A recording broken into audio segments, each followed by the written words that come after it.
Mais avant, on a envie de faire ça dans Popcorn de plus en plus souvent. C'est déjà ce qu'on faisait la saison précédente. On a appelé ça à grand angle, mais en gros, un sujet qu'on traite justement un peu plus en profondeur pour vous expliquer. Et on a un petit jingle.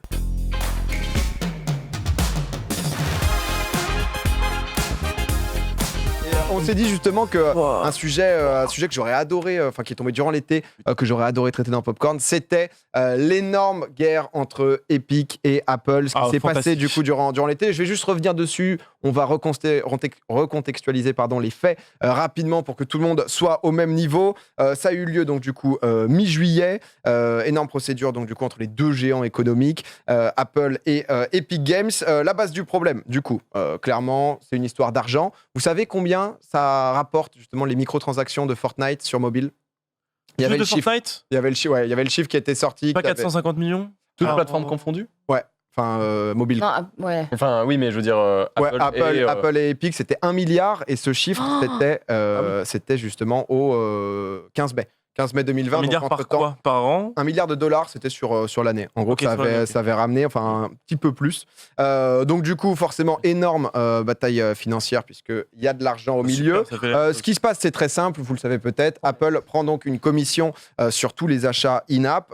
C'est 30%, donc sur toutes les microtransactions de l'Apple Store. Ouais, clairement, 30% de 1 milliard. C'est quand même... Ça se gratte. Epic Games, ils se sont dit, on a comme l'impression que c'est pas hyper fair. Un exemple tout con que vous voyez peut-être justement si vous êtes sur Twitch mobile, il y a une différence entre le prix d'abonnement typiquement sur PC où c'est 4,99$ et comme vous pouvez voir 6,99€ sur mobile, puisque que ça soit Apple après, mais aussi Play Store prennent justement des coms. Ouais. Ils rajoutent le prix de la taxe, ils se l'enlèvent pas, c'est pas eux qui le dépensent, c'est l'utilisateur en fait. Ah oui, clairement, c'est l'utilisateur qui prend... sur Twitch, oui.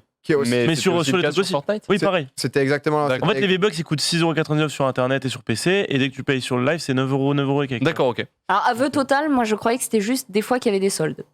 Sur les subs? Je savais pas qu'il y avait en ce moment, il y a le September en plus. À l'ancienne, mais je pensais vraiment que c'était genre des soldes et d'un coup, c'était à 4,99€. Sur portable, c'est 6,89€ le sub. C'est plus cher parce que du coup, il y a la com sur les microtransactions. Pour rentrer dedans, du coup, 13 août dernier, Epic, ils en ont marre, ils décident de contourner donc le problème. Ils proposent un deuxième tarif pour acheter les V-Bucks.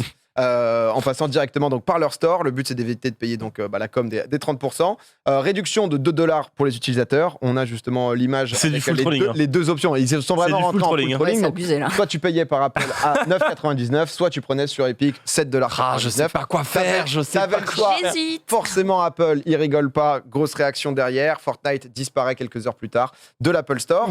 Apple donc dénonce les violations de conditions d'utilisation de l'App Store. Sauf que c'est là où Epic Games commence à rentrer dans le mastermind. Ils savaient très bien que justement Apple allait réagir de cette manière. Ils ont lancé donc une énorme opération de communication qui s'est appelée donc Free Fortnite. Ça a commencé avec un événement in-game, un spot, justement la diffusion d'un spot d'1 minute où Epic reprend. Donc on a après la petite vidéo qui compare les deux spots publicitaires. Ils reprennent la publicité d'Apple de 1984 qui à l'époque avait pour but en gros de casser le monopole d'IBM qui était seul sur le marché du PC. Donc là vous voyez le comparatif, c'est vraiment frame par frame. Ils sont allés vraiment... c'est incroyable. Ils sont très très bons. Ils sont allés au front en mode ok, maintenant on rigole plus du tout. Epic donc du coup veut que l'utilisateur puisse payer autrement que passer par l'App Store. Ils ont donc mobilisé les utilisateurs pour tweeter en masse sur le hashtag pour forcer Apple à changer les conditions. Ils ont fait du merch du coup Fortnite qu'ils ont envoyé à tous les influenceurs que les influenceurs ont porté. Il y a eu des events in-game, des cups, etc. Free Fortnite, ils ont essayé de mobiliser absolument justement toute leur communauté pour essayer de faire bouger les choses, sachant que justement la disparition de Fortnite du store, elle est arrivée pile avant le lancement de la saison 4. Donc vraiment pour frustrer les gens qui potentiellement allaient accéder à la saison 4 depuis leur téléphone, ils n'y ont pas accès et ils les engagent justement à se retourner contre Apple. Est-ce que juste déjà on va continuer la contextualisation après, mais est-ce que ça vous choque ce truc un peu de pas prendre en otage entre guillemets sa communauté, mais ça c'est un truc toi qui t'a choqué, que t'as trouvé smart? C'est vraiment abusé à quel point. En fait, le truc c'est que c'est des enfants beaucoup qui jouent à Fortnite. C'est ceux qui sont on va dire investis sans savoir pourquoi. Ils ont entre 10 et 16 ans, tu vois. Et c'était assez incroyable. Moi, j'avais regardé pendant le moment où ils avaient sorti la vidéo, au moment où c'est passé en hashtag et en tendance sur Twitter. je suis allé voir tous les tweets de Apple et chaque tweet de Apple du compte officiel, il y avait des gens qui répondaient laissez-nous jouer, ça suffit, des trucs comme ça, tu vois. Et genre vraiment, il y avait des Oui, c'est plus des enfants qui sont en mode des moi, je veux centaines de jouer. messages. Oui. Apple méchant. Ouais, alors que dès que t'as un peu plus de recul sur la situation, tu comprends l'ironie du truc et t'es un peu en mode spectateur. Ouais, tu te rends compte que c'est une bataille navale, quoi, que vraiment chacun déplace ses pions. Mais en fait, t'en as pas trop parlé, mais l'ironie du truc, c'est assez drôle, c'est qu'à l'époque de 1984, en fait, ça fait référence à un livre de, bon, je le dis quand même, mais c'est assez obvious, mais c'est un livre de George Orwell où il y a en gros une histoire de dystopie, tu sais, où le monde devient un petit peu n'importe quoi parce qu'il y a une bon bref, il y a un monopole qui se crée, ça fout le bordel et l'humanité elle est en joue complètement servile, tu vois. Et donc en fait, ils sont en mode voilà, il y a un petit mot qui est lancé à IBM en mode on va soulever leur monopole et arriver avec une révolution, le Macintosh. Et en gros, bah maintenant c'est Apple qui est un petit peu à cette place de C'est vous qui bloquez, c'est vous qui êtes bloque en tout le monopole. monde et qui dirige tout le monde. Et donc il y a ce jeu où il leur met leur petit pic en mode bah vous vous rappelez il y a 20 ans que vous faisiez les beaux, maintenant c'est à notre tour de vous remettre à votre place, quoi. Donc il y a pas tout le monde qui a compris la référence, mais elle se trouve intéressante en plus. Elle est C'est incroyable. tellement beau. Ouais. Et là, c'est sûr que. Non, c'est pas subtil, mais c'est tellement bien Non, mais elle pensé. est bien trouvée. Ouais, et en fait, mais ça ils sont laisse très forts très niveau peu de marketing. doute sur le fait que leur équipe marketing chez Epic n'avait pas préparé ce spot depuis déjà. Ah ouais, c'est C'était déjà dans les cartons au moment où ils ont proposé les 2 achats. Ah bah, mais c'est du full Je pense que trolling. quand tu pars contre Apple en guerre, faut y aller plus que. Faut y aller armé, on stoppe. Il y a encore plus On y va de non mais il y a On peut encore être chaud. plus de travail que le plan marketing, c'est le dossier des avocats. Il y avait 300 pages de dossiers préparés millimétrés en mode pour porter plainte instantanément après le fait qu'ils soient retirés du store en fait. Et ça vient justement parce qu'en gros, pour recontextualiser, sur le mobile, c'est 130 millions de joueurs du coup de Fortnite mobile. Là, Ça m'hallucine. Ça. c'est quand même assez insane. Fortnite, ils ont perdu donc la moitié des joueurs sur iOS, donc un peu plus, même 60%. Parce qu'il faut savoir qu'il y a encore des joueurs qui jouent dedans, parce que pour jouer ensemble, donc en crossplay, il faut avoir la même version sur chaque console, sauf que comme il n'y a pas une mise à jour, il y a des joueurs qui jouent encore sur iPhone à Fortnite en saison 3, tranquillou. Je tu savais vois, même genre- pas que c'était possible. Moi, je pensais que tu pouvais jouer que sur la saison qui était live, enfin qui était en cours sur le jeu. Mobile. Je savais même pas qu'il était possible de jouer à une saison précédente en Mais non, faisant mais en pas les fait, mises à jour, en fait. c'est aussi un truc, c'est qu'en fait, la mise à jour elle est passée, donc tu pouvais télécharger le jeu, et dès que le truc est sorti du store, ceux qui ont eu le temps de le télécharger, ils avaient le jeu, ceux qui n'ont pas eu le temps de le télécharger, ils l'avaient pas. Donc il y avait aussi ça. Et tant que la nouvelle mise à jour d'Apple elle n'était pas passée, bah en fait ceux qui ont eu le temps de le DL, ils le gardent. Mais parce que tu peux pas télécharger le point APK comme sur Android. Là, le jeu, si tu l'as pas DL sur le store, tu pourras jamais l'avoir sur C'est ton ça. téléphone. C'est Et impossible. c'est pour ça que ça a créé des délires. Là, il y a carrément des ventes d'iPhone J'allais te genre dire, sur il y a le des Bon trucs Coin, avec, etc. Avec Fortnite dessus, Mais qui voilà. maintenant ont un prix. On Mais a une dès que la petite mise à image jour de Le passe, Bon Coin, mais dans- les mecs, c'est du 3000 balles. Quoi L'iPhone 11, enfin ça. Ah, mais comme d'hab, Sérieux les mecs Oh, se c'est font trop toujours du bif. Hein. Du coup, ils ont perdu les utilisateurs ou c'est juste ils ont perdu les nouveaux potentiels Non. Dès que la mise à jour passe, tous ceux qui ont le jeu, ils le perdent. Ils peuvent plus jouer. En gros. Il y a une mise à jour qui va sauter bientôt d'ailleurs. Ils sont Mais en tu train peux de... très bien faire sauter la mise à jour, t'es pas obligé de la faire. Non, si tu la fais pas, il y a tout ton portable, il marche plus. Il y a plus rien qui marche. Tous Moi, les c'est serveurs, l'inverse, ils c'est sont. quand je fais une mise à jour, mon portable il marche plus. Bah oui. Du coup, Tu parles des mises à jour Apple? Ouais. Moi, je les fais pas. Hein. Bah, Moi, je les fais pas. Moi, je te jure, je peux te donner ma version. Je suis sûr, elle date d'il y a. Ah ouais. Ah, bah, Fortnite, toi, tu téléphone, veux te faire un peu de laisse bif tu Mais veux attends, mais oui. 20 iPhone 8, Fortnite inclus bien sûr à plus de 2500 euros. Pour continuer justement, parce qu'on précise aussi, on parle d'Apple, mais Google a décidé de se ranger aussi de la même manière, puisqu'ils ont la même commission, etc., avec le Play Store. Ils font exactement la même que Apple aussi. Mais du coup, procès à l'encontre d'Apple, donc du coup, du côté d'Epic Games. 25 août, jugement temporaire qui a été rendu. Fortnite, il reste bloqué, mais pas l'Unreal Engine, parce que ça, on n'en a pas Faut en parlé. parler, ouais. Du coup, c'était la grosse crainte. C'est en gros le moteur de jeu, donc du coup, qui appartient à Epic, mais qui est derrière Fortnite, mais qui est aussi derrière des milliers de jeux, En de fait, licences sur l'Apple Store, etc. Avant Fortnite, Epic Games c'était connu pour Unreal Engine. C'était que C'est-à-dire ça. que c'était grâce à ça Non. qu'ils faisaient énormément de bif et ils étaient très respectés dans le milieu. Un du créateur de vidéo. moteur de jeu, quoi. au Oui, début. c'est un moteur de jeu qui facilite énormément le développement des jeux et qui est très utilisé actuellement dans les jeux mobiles aussi. Donc, ouais. Ça, forcément, il y a beaucoup donc, du coup, de grosses boîtes, notamment Phil Spencer, donc le boss de Xbox, qui s'est rangé derrière Epic, parce que lui, il doit avoir des jeux qui tournent sur Unreal Engine en disant du coup, par contre, je pense que ça peut être un petit peu chaud à ce niveau. Donc voilà, là on attend la suite, pour l'instant, la finalité de cette bataille. On s'est dit, plutôt que faire des spéculations et tout, ça pouvait être cool d'avoir un invité, et on a quelqu'un avec nous justement en Discord, pas n'importe qui. On a Pierre-Xavier qui est avec nous, qui est donc avocat d'affaires spécialisé dans les nouvelles technologies et qui a particulièrement suivi le combat entre les deux géants, qui va pouvoir répondre à nos questions sur ce qui va se passer sur la suite. Est-ce que tu nous entends, Pierre-Xavier ? Oui, je vous entends très bien. Ah. Bonsoir. Est-ce que bonsoir, Bonsoir. bonsoir Pierre-Xavier. Excusez-moi. Est-ce que je peux vous tutoyer? Ouais, Pas de souci. je lance direct, mais au moins Imagine, ça- dis non. Tu l'avais Ouais. payé Sans ceci ou pas? peine. Ouais. c'est au moins c'est plus simple. On va récupérer justement l'image. Team PX dans le chat, forcément. C'est les prénoms composés ici. On aime beaucoup. Déjà, merci beaucoup, honnêtement, d'être avec nous ce soir, parce que c'est vrai que tu as suivi donc du coup l'affaire spécialement. Tu as écrit des articles dessus, etc. 2-3 questions pour toi, justement. Une vraiment hyper basique. Sur Apple, est-ce qu'ils ont le droit, déjà, légalement, de prendre des commissions sur chaque achat à travers les applications distribuées dans l'App Store? Est-ce que c'est quelque chose qui est légal de base ou est-ce que c'est déjà un peu flou? Il y a 2 points pour répondre à cette question. A priori, c'est légal puisque en réalité, toutes les personnes qui utilisent les services Apple, tout comme les personnes qui utilisent le service de Google et d'Android, acceptent les conditions d'utilisation. Ok. Si dedans il est dit qu'il y a une forme de rémunération qui est à hauteur de 30% de toutes les transactions, et bien si vous acceptez, vous devez les payer. Si vous n'acceptez pas, tant pis.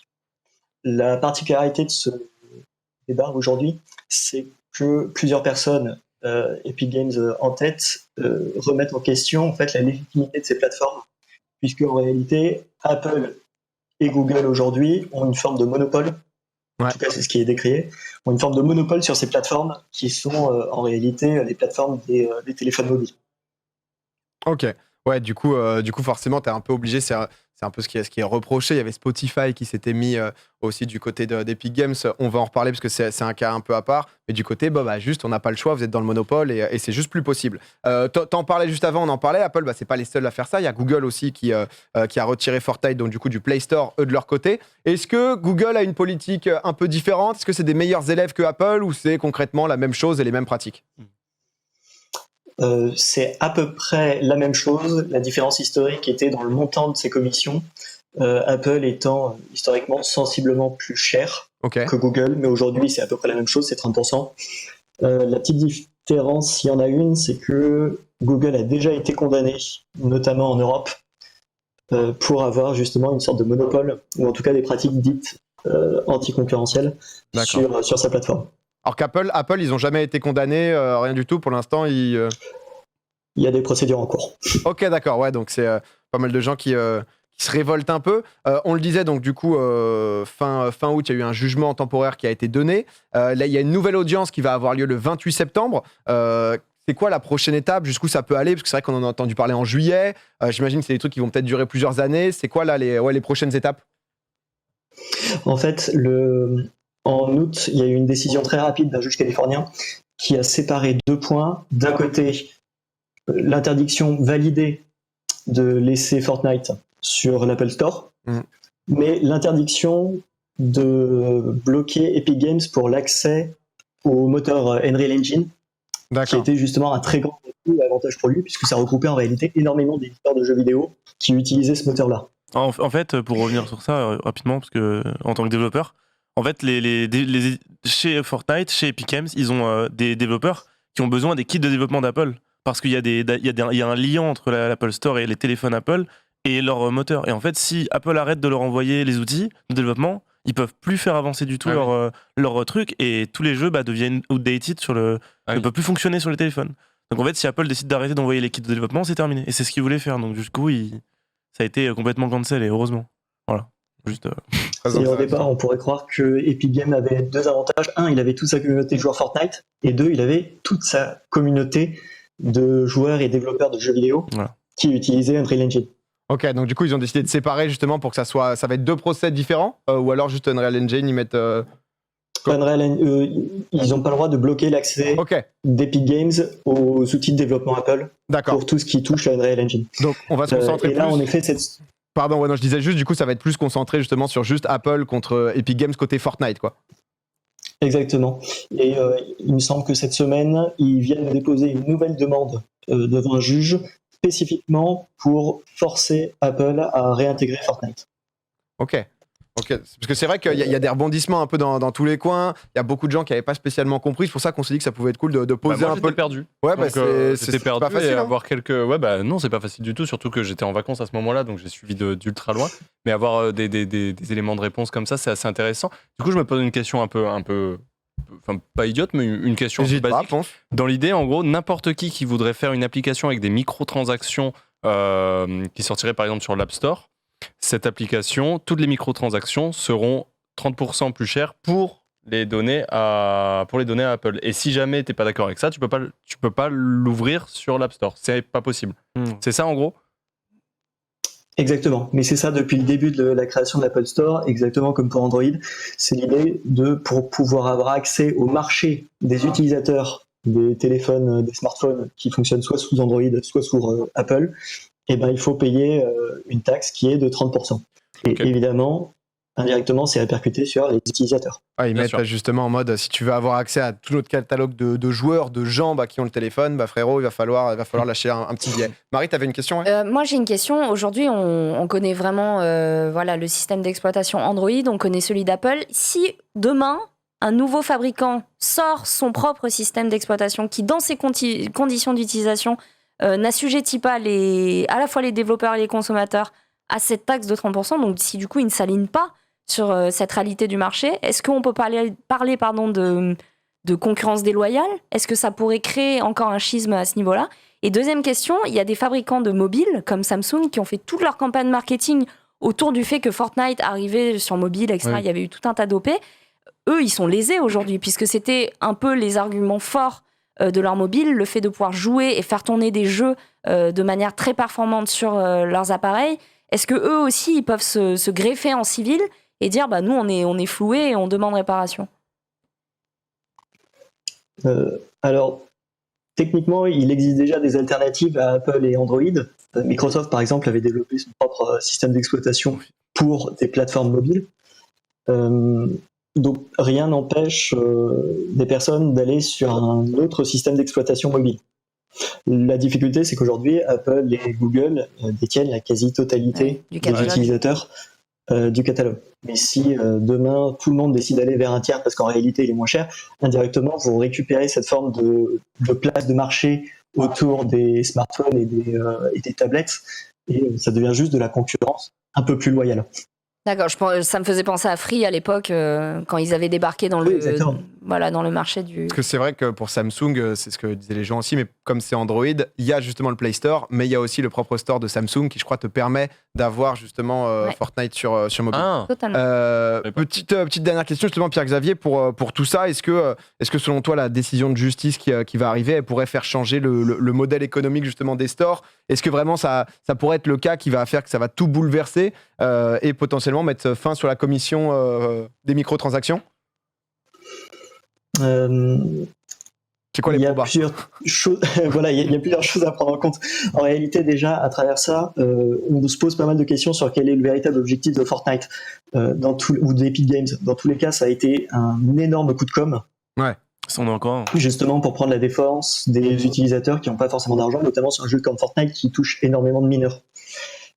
Indirectement, on se demande si c'était pas destiné à favoriser l'émergence des plateformes de jeux en streaming en ligne, comme ça existe, comme c'est en train de se lancer avec Nvidia, avec Microsoft et beaucoup d'acteurs justement qui essaient de se mettre sur ce marché et qui veulent pouvoir proposer leur catalogue de jeux sans avoir à avoir la censure soit d'Apple, soit d'Android. Ok. C'est pour ça d'ailleurs que Microsoft a publié peu de temps après ces annonces qu'il se rangeait évidemment du côté de Fortnite dans cette lutte. Et la dernière solution qui est sans doute la plus crédible, c'est qu'en réalité tout ceci permettrait à Epic et plus généralement à toutes les personnes qui veulent proposer du jeu vidéo sur support mobile de renégocier le montant de ces commissions. C'est quelque chose qui est déjà arrivé notamment pour tout ce qui a trait au streaming de contenu audiovisuel. Prime, Canal+, ont déjà pu justement négocier une baisse de ces commissions. Ah ok. Et l'idée potentiellement serait de réussir à faire ça aussi pour le milieu du jeu vidéo qui est en pleine explosion et énorme développement sur tout ce qui est mobile. Ok, d'accord, ouais, c'est arrivé à un terrain d'entente justement Moi, où ils vont gratter le petit 20% de com au lieu des 30. J'avais Ça- lu qu'il y avait des analystes financiers qui estimaient que quand même ça apportait de la visibilité et ça leur permettait à terme de gagner plus d'argent, forcément, d'être sur l'Apple Store, mais que cette marge pouvait être estimée plus de l'ordre de entre 9 et 15% plutôt que 30. Tu vois. Ok. Mais ils méritent. Ouais, un peu d'argent. il peut pas rien avoir Voilà. et que juste Apple Mais Store. en fait, soit- ce pourcentage ça a aucun sens qu'il soit plus haut que 16-17%, tu vois, d'après les analyses. Donc, ça, à mon avis, c'est ce que je pense aussi, c'est assez probable que ça se finisse comme ça Ce pour sera un revoir une autre scénario, solution à terme. Mais... Ouais, c'est de la négociation, mais en tout cas, c'est vrai que ça a été un énorme coup de com de énormes mondes, j'allais dire, enfin du jeu vidéo, mais Apple, clairement pas que. Ah oui. Non, honnêtement, c'est assez intéressant. Merci beaucoup, Pierre-Xavier, de nous avoir éclairé sur certains points, parce que c'est pas forcément. T'as beaucoup plus au chat, hein, je tiens à te le dire, les gens t'ont. Non, mais en vrai, c'est des réponses très claires. Les gens t'ont adoré. Moi qui avait aucun truc. Enfin, je comprenais pas grand chose à tout ça. Là, il y a des éléments très clairs et tout. C'est très précis, c'est propre. Moi aussi, PX, je t'aime beaucoup. C'était le tour du grand angle. Bah, merci Pierre-Xavier, bonne soirée à toi. Bah, merci de m'avoir reçu. Très bonne soirée. Au revoir. Salut. Et, le Tu sais, il y a un scénario hyper pessimiste où ils arriveraient à prouver que les détenteurs de Fortnite mobile sont mineurs et que du coup, ils dépensent des sommes pharaoniques sur ce jeu, qui ferait passer ça pour l'addiction à des jeux d'argent. Et du coup, tout le monde y perd. C'est-à-dire que Apple et Google perdent les commissions et le jeu perd aussi les achats in-game. C'est-à-dire que sur le mobile, ce serait éradiqué comme ça, fin de l'histoire, tout le monde est content et Fortnite revient sur les mobiles. Excuse-moi, Sard, en tant que développeur, t'en penses quoi, toi? Oui, t'as quand même dit en tant que dev. Non, mais vraiment, bah oui, mais Je sais, j'ai déjà eu des en plus, développements, c'était donc hyper intéressant que tu nous ajoutes ça parce que mais comment tu l'as dit, ça m'a buté, putain. Mais non, bah écoutez, bah on verra.